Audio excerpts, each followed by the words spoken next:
നമസ്കാരം, നാട്ടുരാജ്യ ന്യൂസിലേക്ക് സ്വാഗതം. ക്ഷേത്രവിശേഷങ്ങളുമായി ശബരിമല മുൻ മേൽശാന്തി PN മഹേഷ് നമ്പൂതിരിക്ക് മുല്ലയ്ക്കൽ ശ്രീധർമ്മശാസ്ത്ര ക്ഷേത്രത്തിൽ വൻ സ്വീകരണം. ക്ഷേത്രം ശ്രീധർമ്മശാസ്ത്ര സേവാ സമിതിയാണ് സ്വീകരണമൊരുക്കിയത്. തൊടുപുഴയിലെ തന്നെ ഏറ്റവും പ്രധാന ശാസ്ത്ര ക്ഷേത്രമാണ് മുല്ലയ്ക്കൽ ശ്രീധർമ്മശാസ്ത്ര ക്ഷേത്രം. മണക്കാട് ശ്രീധർമ്മശാസ്ത്ര ക്ഷേത്രവുമായി മേൽശാന്തിക്കുള്ള അഭിവാജിക ബന്ധമാണ് ഈ നാട് സന്ദർശിക്കാൻ കാരണം. ക്ഷേത്രത്തിൽ എത്തിയ പ്രിയങ്കരനായ മുൻ മേൽശാന്തി PN മഹേഷ് നമ്പൂതിരിക്ക് ക്ഷേത്രം സേവാ സമിതി അംഗങ്ങളുടെ ഭാരവാഹികൾ പൂർണ്ണകുംഭം നൽകി സ്വീകരിക്കുകയും പൊന്നാട അണിയിച്ച് സ്വീകരിക്കുകയുമാണ് ചെയ്തത്.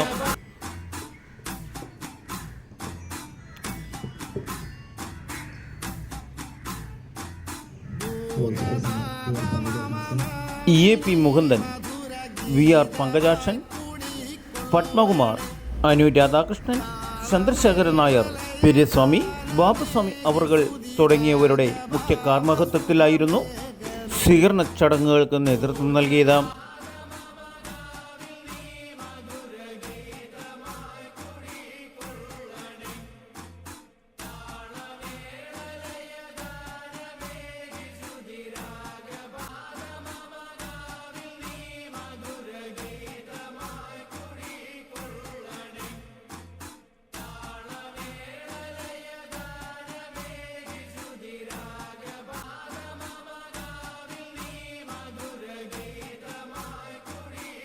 ആദ്യമായിട്ടാണ് അത്രയും വലിയ അയ്യപ്പസ്വാമിയുടെ മേൽശാന്തിയായിട്ട് ഇത്ര അടുത്ത് ജീവിതത്തിൽ ആദ്യമായിട്ട് ശബരിമലയിൽ എല്ലാ കാര്യത്തിലും നമുക്ക് ഒരുപാട് അനുഗ്രഹങ്ങൾ ഉണ്ടായിട്ടുണ്ട്.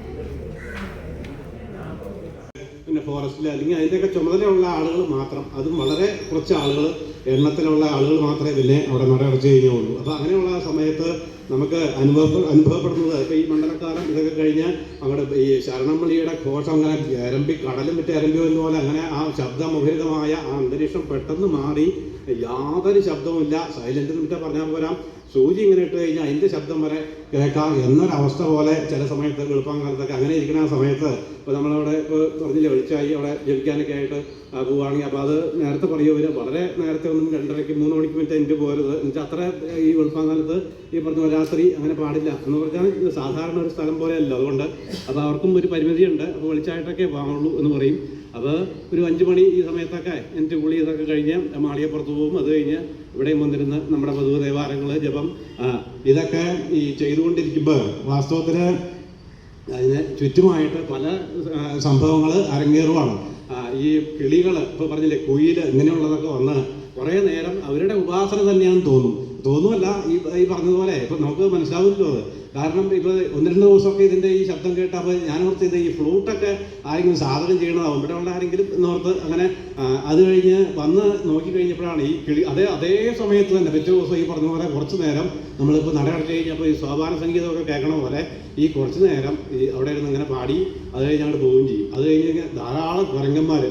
എന്നാൽ അതിൻ്റെ ഒരു പ്രത്യേകത എന്താണെന്ന് വെച്ചാൽ ഈ സോപാനത്ത് നടക്കൊന്നും വന്ന് യാതൊരു വൃത്തികേടാക്കുക അവിടെ ഒന്നും വലിച്ചു വാരിയിടോ യാതൊന്നും ചെയ്യും. ആ ഫ്ലൈ ഓവറിൻ്റെ അതിലിങ്ങനെ പ്രദക്ഷിണം വെക്കണ പോലെ ചിലതൊക്കെ ഇങ്ങനെ അഴിയിൽ പിടിച്ചിങ്ങനെ കുറേ നോക്കി നിൽക്കും. അത് കഴിഞ്ഞ് അങ്ങനെ അങ്ങോട്ട് പോവുക പ്രദക്ഷിണം വെച്ച്. അപ്പോൾ ഇതൊക്കെ വാസ്തവത്തിൽ അതിൻ്റെ രീതിയിലുള്ള പൂജകൾ ഈ നടയടച്ച് എല്ലാവരുടെയും ശല്യം ഒഴിഞ്ഞ് ഇപ്പോൾ മനുഷ്യരുടെയൊക്കെ പോയി കഴിഞ്ഞ് കഴിഞ്ഞാൽ പിന്നെ അവരുടെ പൂജയും അല്ലെങ്കിൽ അവരുടെ സങ്കേതമാണ് വാസ്തവത്തിൽ അത് തോന്നിപ്പിക്കണ പോലെ. പിന്നെ ഈ പറഞ്ഞ പോലെ വന്യമൃഗങ്ങളും എല്ലാം നിറഞ്ഞു നിൽക്കുന്ന സ്ഥലമാണ്. കാട്ടുപോത്ത്, പുലി, കടുവ ഇതെല്ലാം നിത്യം ആയിട്ട് പല സമയങ്ങളിലായിട്ട് അവിടെ വന്നു പോകുന്നുണ്ട്.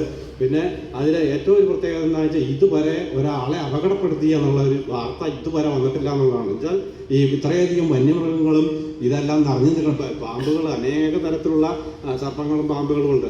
അതൊന്നും ഒരാളെ അപകടപ്പെടുത്തി എന്നുള്ളത് വാർത്ത ഇതുവരെ. അതിൻ്റെ ഒരർത്ഥം എന്താണെന്ന് വെച്ച് കഴിഞ്ഞാൽ വളരെ ഈ എന്താ പറയുക ലോഹ്യമായിട്ട് തന്നെ ഈ വന്യമൃഗങ്ങളും ഈ മനുഷ്യരാശിയും ഒത്തൊരുമിച്ച് പോകണു. അത് ആ ദേവൻ്റെ ഒരു നിശ്ചയം തന്നെയാണ്. സാധാരണ ഒരു സ്ഥലത്ത് സംഭവിക്കണമല്ല ഈ പറഞ്ഞ പോലെ. പിന്നെ അതിനെ ഉപദ്രവിക്കാനായിട്ട് അങ്ങോട്ട് ചെന്ന് കഴിഞ്ഞാൽ ഈ പറഞ്ഞ പോലെ അപ്പോൾ ആനകളൊക്കെ നിറയെ ഈ 10-12 ആനയൊക്കെ അത് കൂട്ടം കൂടിയാണ് വരിക.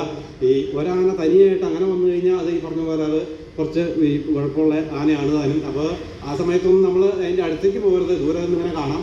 അത് മാത്രം. അപ്പോൾ ഇതെല്ലാം വാസ്തവത്തിൽ ഈ കാട് ഇതിൻ്റെ ചുറ്റുമാണെങ്കിൽ തന്നെയും യാതൊരു തരത്തിലുള്ള അപകടങ്ങളും ഇതുവരെ അങ്ങനെ വരുത്തിയെന്ന് കേട്ടിട്ടില്ല. അപ്പോൾ അതിനുള്ള ഈ വനപ്രദേശത്ത് നമ്മൾ തനിയാണ് എന്നൊക്കെ ഇങ്ങനെ മനസ്സിൽ തോന്നുമ്പോൾ തീർച്ചയായിട്ടും ഒരു സപ്പോർട്ട് നമുക്ക് എന്ന് വെച്ചാൽ അങ്ങനെ ഭയപ്പെടേണ്ട കാര്യമില്ല. ഇതിൻ്റെയൊക്കെ അധിനേതയിൽ അധിപനായിട്ട് ഞാനിവിടെ ഇരിക്കുമ്പോൾ നിനക്ക് ഭയത്തിൻ്റെ ആവശ്യമില്ല എന്നിങ്ങനെ പറയുന്നത് പോലെ പല സമയങ്ങളിലും പിന്നെ പതിവായിട്ട് പറഞ്ഞില്ല ഈ മണ്ഡലക്കാലം അല്ലെങ്കിൽ ഈ സീസണെല്ലാം കഴിഞ്ഞ് പെട്ടെന്ന് നടയടച്ച് എല്ലാവരും ഇറങ്ങി ആ പിറ്റേ ദിവസം നമ്മൾ ഈ പറഞ്ഞ പോലെ വാസ്തവത്തിൽ നടവർക്കാരായി നമ്മൾ പെട്ടെന്ന് ചാടി എണീക്കുമ്പോഴാണ് അങ്ങനെയല്ല നടയടച്ച് എന്താ വെച്ച് കഴിഞ്ഞാൽ ആ തലേ ദിവസം വരെ ശരണത്തിൻ്റെ മാറ്റൊലി ഇങ്ങനെ കാതിൽ കേട്ട് അത് പിറ്റേ ദിവസവും ആരോ ഇങ്ങനെ ശരണം വിളിക്കണം. അപ്പോൾ 3-3:30 നട തുറക്കാറായി പെട്ടെന്ന് ചാടി എണീക്കുമ്പോഴാണ് എല്ലാം നട അടച്ച ദിവസമാണ് ഇങ്ങനെ ഉള്ള അനുഭവങ്ങൾ.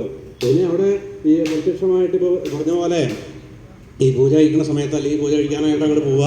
ആ സമയത്ത് ധാരാളം ആളുകൾ, ചെറിയ കുട്ടികൾ മുതൽ വയസ്സായവർ, അംഗവൈകല്യം സംഭവിച്ചവർ, ഇങ്ങനെ പല തരത്തിലുള്ളവർ. അതിൽ ഇപ്പോൾ ഈ അടുത്തിടയ്ക്ക് അപ്പോൾ എല്ലാവരും ഈ ഫോണിലൊക്കെ കണ്ടതാവും 2 കൈയും ഇല്ലാത്ത ഒരാൾ. അത് ഈ പറഞ്ഞതുപോലെ ഈ ഇരുമുടിയൊക്കെ ഒരു തോർത്തുകൊണ്ട് കെട്ടി അദ്ദേഹത്തിന് യാതൊന്നും വയ്യ, മുണ്ടൊക്കെ ഭംഗിയായിട്ട് കൊടുത്ത് അങ്ങനെ 2 കൈയും ഇല്ല. അപ്പോൾ ഇങ്ങനെ എല്ലാ കൊല്ലം വരുന്നതാണ്. അവിടെ മുറിയിലൊക്കെ വന്നു. അപ്പോൾ ഇദ്ദേഹം ഇങ്ങനെ വന്ന് അവിടെ തൊഴുകാന്ന് വെച്ചാൽ അല്ലെങ്കിൽ പ്രസാദം കൊടുത്തു കഴിഞ്ഞാൽ അദ്ദേഹം നേരിട്ട് മേടിക്കാൻ വയ്യ, കൂടെ നിൽക്കണ ആളാണ് മേടിക്കണത്. അപ്പോൾ നമുക്ക് തന്നെ വാസ്തവത്തിൽ ഇങ്ങനെ ഇത്രയധികം ഈ എന്താ പറയുക കൈ 2ഉം ഇല്ലാത്ത ഇയാൾ ഇത്രയധികം ദൂരെ നിന്ന് ഒരേ ഒരു ലക്ഷ്യം മാത്രം എത്രണ്ട് അദ്ദേഹം സഹിച്ചായിരിക്കും ആ വന്ന വഴിയിലെല്ലാം എന്നുള്ളത് നമുക്ക് 2 കൈ കാല് എല്ലാം ഉണ്ട്, അംഗത്തിനൊന്നും കുഴപ്പമില്ല. എന്നിട്ട് തന്നെ അയ്യോ പമ്പയിൽ നിന്ന് കയറാൻ ഈ പറഞ്ഞ പോലെ എന്നൊക്കെ പറഞ്ഞ് ഇങ്ങനെ നമ്മൾ വിഷമിക്കുന്ന സമയത്ത് ഈ 2 കൈകളും ഇല്ലാത്ത ഇദ്ദേഹം അവിടെ വന്ന് ഈ കെട്ടുമെല്ലാം മുറുക്കി അവിടെ 1 മിനിറ്റ് തൊഴുതു നിന്ന്.